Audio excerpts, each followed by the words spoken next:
Hello everyone. आज हम चालू करने वाले पार्ट 2 ऑफ द वीडियो। जैसा कि मैंने प्रॉमिस किया था कि पहले 10 क्वेश्चन को हमने सॉल्व किया था डिटेल में। Now we are going to solve the next set of 10 questions. ये मैं ऐसा सिर्फ कर रहा हूँ बिकॉज ऑफ थोड़ा सा टाइम मेरे पास कम होता है, because I have some other job also. ठीक है, तो चलिए चालू करते हैं आज के नेक्स्ट क्वेश्चन। आज देखते हैं क्वेश्चन नंबर 71। आपको याद होगा लास्ट टाइम मैंने कराया था क्वेश्चन नंबर 62 तक। 62 के बाद आपने देखा होगा कि उसमें कुछ क्वेश्चन जो थे एनईपी के भी थे, which I'm not going to discuss. I'm mainly going to discuss about all question in physics section. So you can check your solutions also please. ठीक है, चलिए एक बार देखते हैं नेक्स्ट क्वेश्चंस को बच्चा पार्टी। पहला क्वेश्चन आया, which are the following assumptions are used to derivation of Bernoulli theorem. तो ठीक है, बर्नौली थ्योरम अगर आपको याद हो तो बर्नौली थ्योरम क्या बोलती है कि भैया pressure energy plus 1/2 rho into V का square plus rho G H equal to constant होता है, which means initial potential initial total energy. ये क्या है बेटा?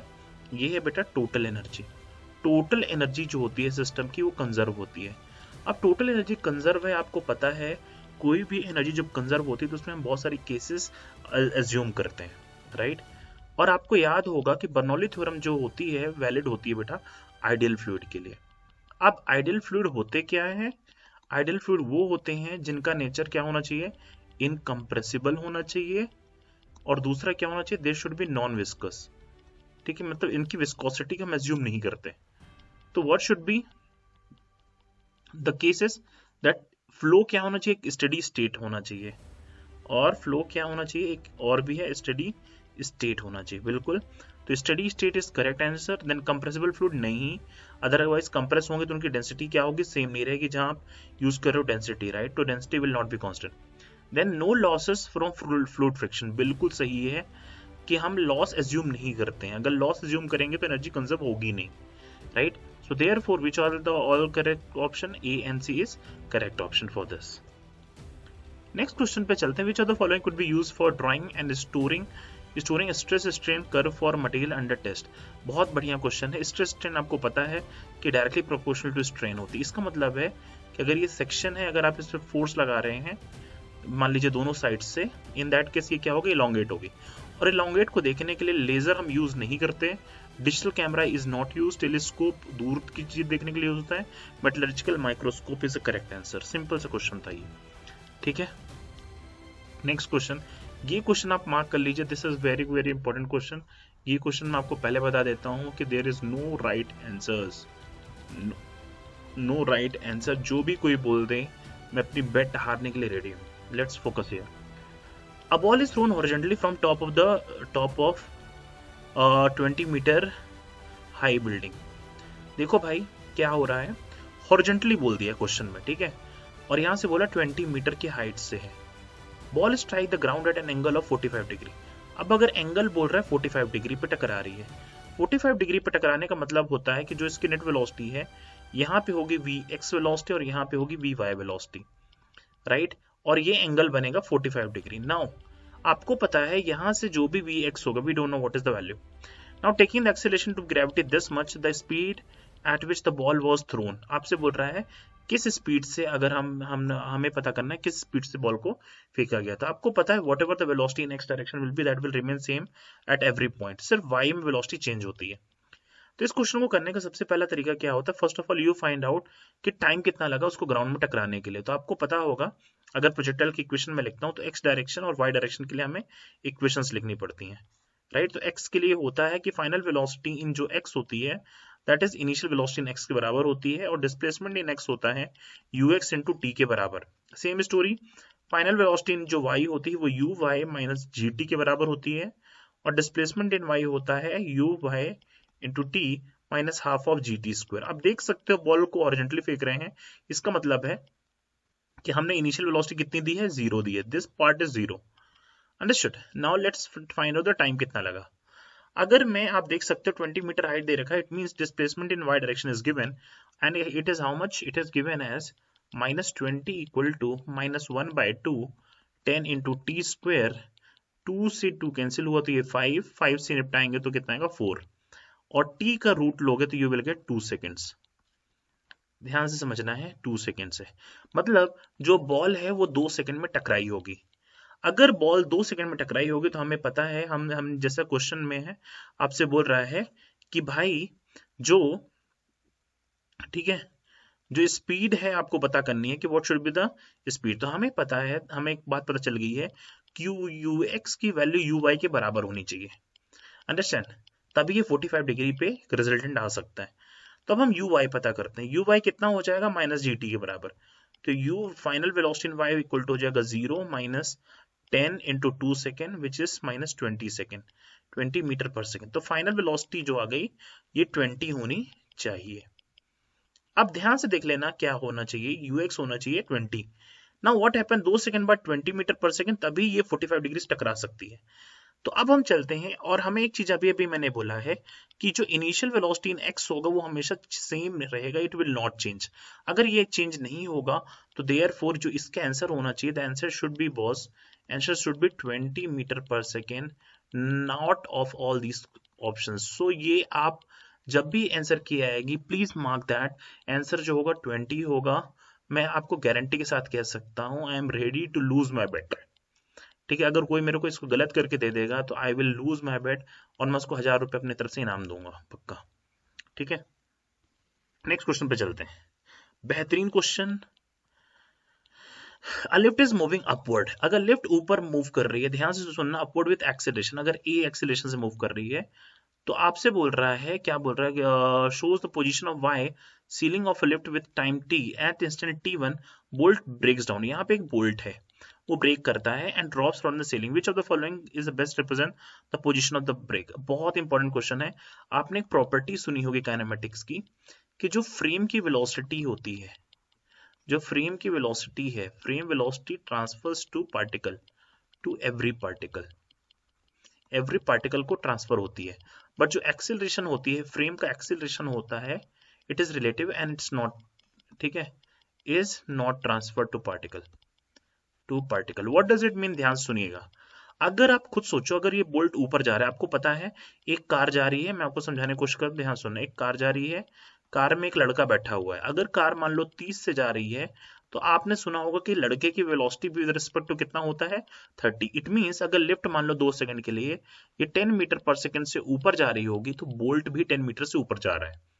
नाउ अब किसी टाइम पे बोल्ट की इनिशियल वेलोसिटी है 10 मीटर पर सेकंड, अब ये मान लो लूज हो गया, अगर ये लूज हो गया तो भाई इसकी इनिशियल वेलोसिटी तो अभी भी 10 है ना, लेकिन जैसे ये लूज हुआ वो क्या हो गया, ये मोशन में ग्रेविटी चालू हो गया, मतलब what will happen, it will go something like this and then it will come back, understand, मतलब इस पॉइंट से y की कुछ इसकी वैल्यू पॉजिटिव होगी और उसके बाद ये नेगेटिव होना चालू होगा, राइट। तो दिस ऑप्शन पे चलते हैं, this option is absolutely wrong, this is not correct, ये होगा नहीं। तो ये कॉमन सेंस का क्वेश्चन था, this should be the right answer, ठीक है। Which of the following statement is not possible, ठीक है, कौन सी पॉसिबल नहीं है।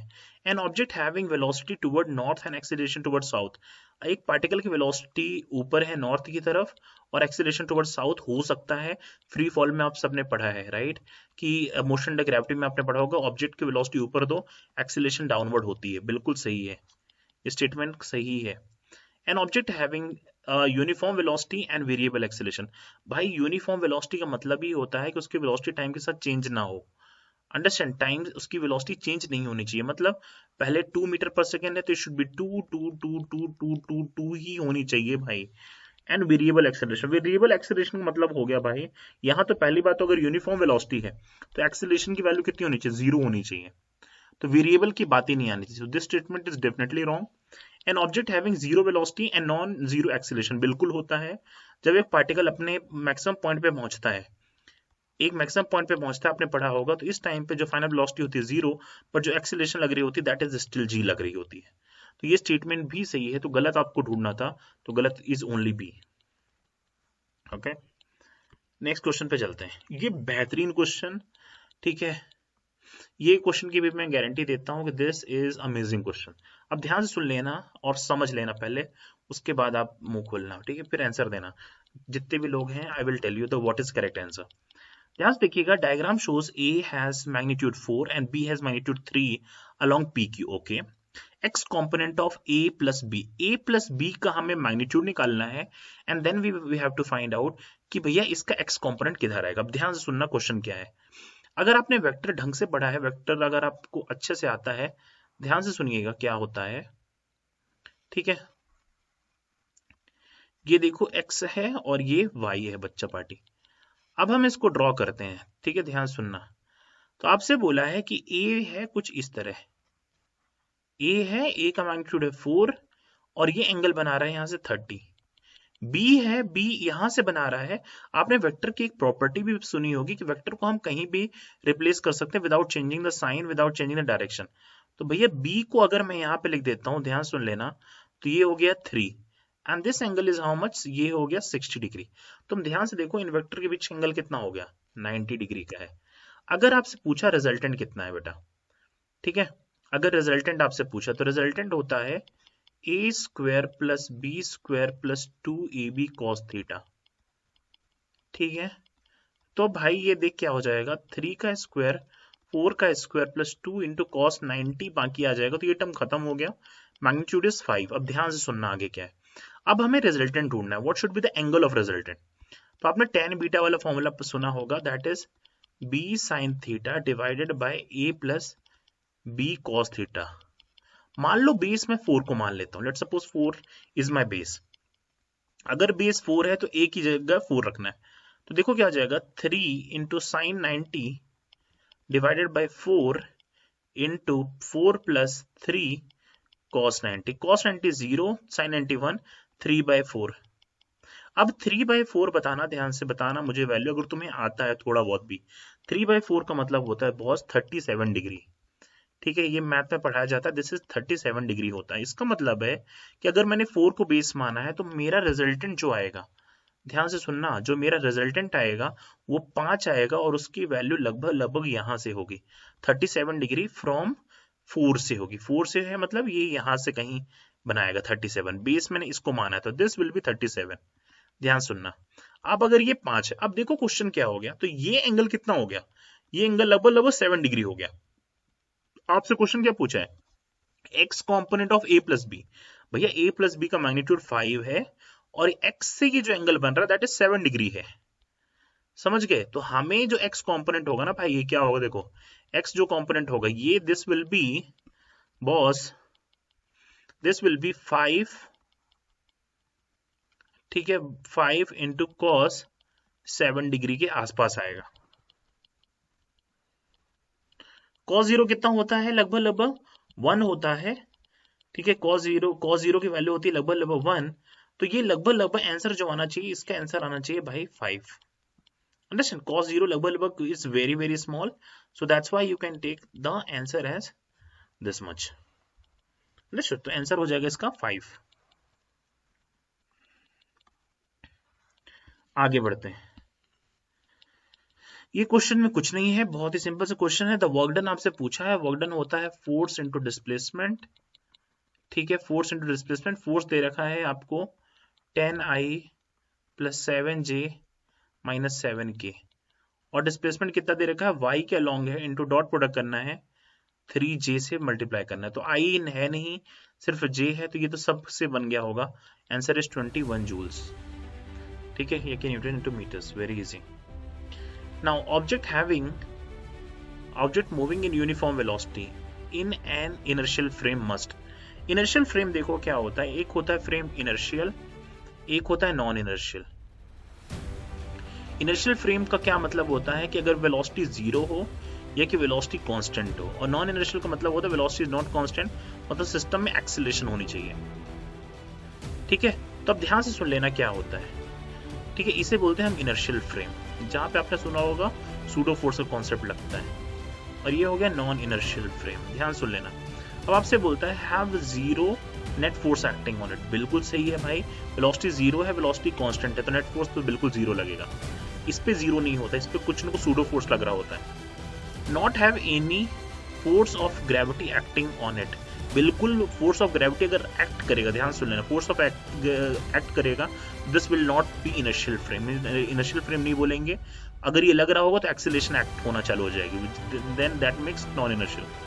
Eventually stop due to gravity, बिल्कुल गलत है, ये भी गलत है। Have no frictional force acting on it, बिल्कुल हम ये नहीं मानते हैं। इनर्शियल फ्लो का यही मानते हैं कि इसका नेट फोर्स जीरो होना चाहिए, तभी वेलोसिटी जीरो होगी कि कांस्टेंट होगी। ठीक है, तो thank you very much, I hope you understood the solution. आपके सॉल्यूशन क्या है, and if you have any doubt please let me know in a comment box, comment करो और कमेंट करके बताओ what is your solution and what you feel that I am giving the wrong solution. If it is good for you, please subscribe the channel so that ये ज़्यादा से ज़्यादा लोगों को वर्ड नॉलेज मिले, क्योंकि फिजिक्स में आप देख पा रहे हो कि यूट्यूब में बेहतरीन कंटेंट नहीं मिल पा रहा था, इसलिए फ्रस्ट्रेट होकर मैंने सोचा कि चलिए लोगों की हेल्प करते हैं, है ना, क्योंकि लोग कुछ भी उल्टा सीधा डाल रहे हैं यार, मतलब। ठीक है, तो thank you very much for liking for watching this video. अगर आप यहाँ तक आ गए हो यार तो चैनल को सब्सक्राइब कर दो प्लीज़, कम से कम, और वीडियो को लाइक करो, शेयर करो। Thank you very much.